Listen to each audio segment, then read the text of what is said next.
I'm Dr. Carlo Demarco, consultant psychologist, CEO and co-founder of Mind Manager Psychology Center. We are continuing our talk about anger and anger management.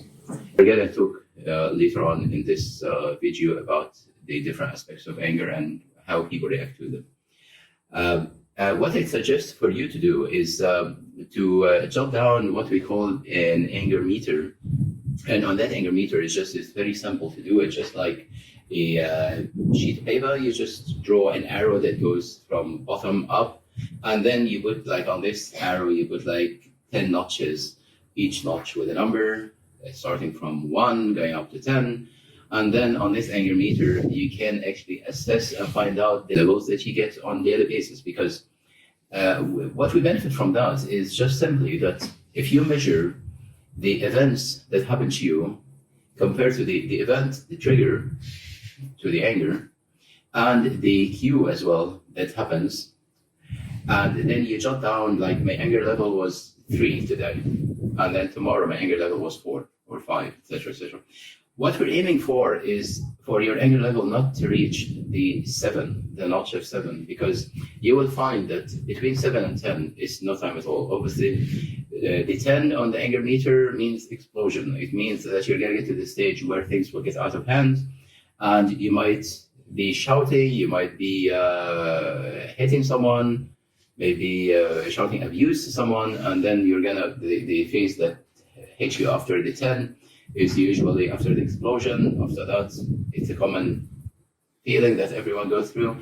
They feel a sense of guilt about what happened, maybe regret about the consequence of what they did, or maybe even if there is no consequence, they feel bad that they have hurt someone they love, or they have hurt themselves sometimes, because sometimes you could get angry at work and then you end up losing your job. So you'd feel bad about that, I'm sure. So with this anger meter, you would jot down, say, for example, Monday, I got angry, I got triggered by my boss looked at me in a bad way, and and then my anger level hit 3, and then I went and I had a cup of coffee, then I felt good again, and then I became stable once more, etc. So what I suggest is to do that so that you can keep track of your anger. What I'm going to talk to you about today is about having also what we call an anger control plan. And with the anger control plan, as we talked previously, that it's good to do the breathing exercise, it's good to do the muscle relaxation exercise, the progressive muscle relaxation. It's also good to have this anger control plan. And I'm going to give you 5 steps that you can have on your anger control plan. And these are all practices that you can do by yourself, without even seeking help from a psychologist or talking to a therapist. The first step is to take a time out.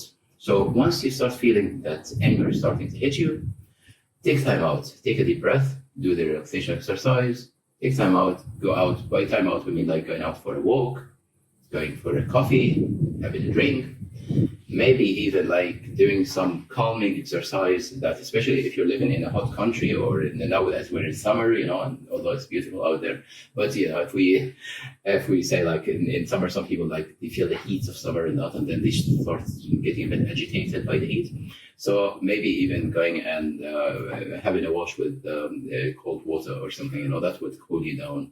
Definitely. So taking time out is a good idea, whether that time out you take is formal or informal time out. To a friend or to someone, talk to a relative, talk to a friend. But if you're going to talk to a friend, it has to be someone you trust.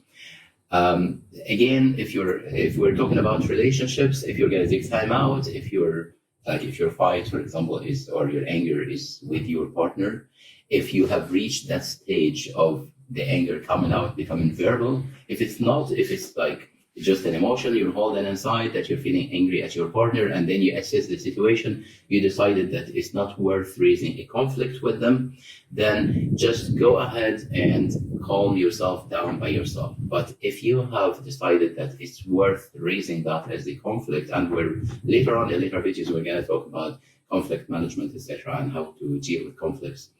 But in this video, for this purpose, we would say that if you're going to raise the question with your partner and talk about the conflict that you have with them, then you decide, as you start talking, that you decide that you want to take time out, then tell your partner, let's take a time out because things are getting out of hand, and then we need to calm down and then revisit this situation and talk about it at a later time or a later date even. So that's another thing. If it's about your partner, then what I suggest, if you're going to talk to a friend or to a relative or something, you don't have to mention about the situation, because they have to be someone that you absolutely trust. And I wouldn't really suggest that you talk about personal issues like that to anyone, because they will, with their own personal opinion, will go into it, and that's usually not very conducive to the situation. It doesn't really help the situation at all to talk to someone about these aspects. Use a conflict resolution model that we will be talking about at a later video, and that I will be explaining in full details of how to use it. Go for an exercise, maybe go for a walk. If you have a home gym, you can go and do something on the gym. If you have just simple weights, do it. Whatever it is, you can do simple exercise at home, and that would help you with calming down your anger. Explore primary feelings beneath the anger, and this is very important here, because by exploring the feelings you have beneath your anger, like it happened with many people, they find actually that there are other reasons for it.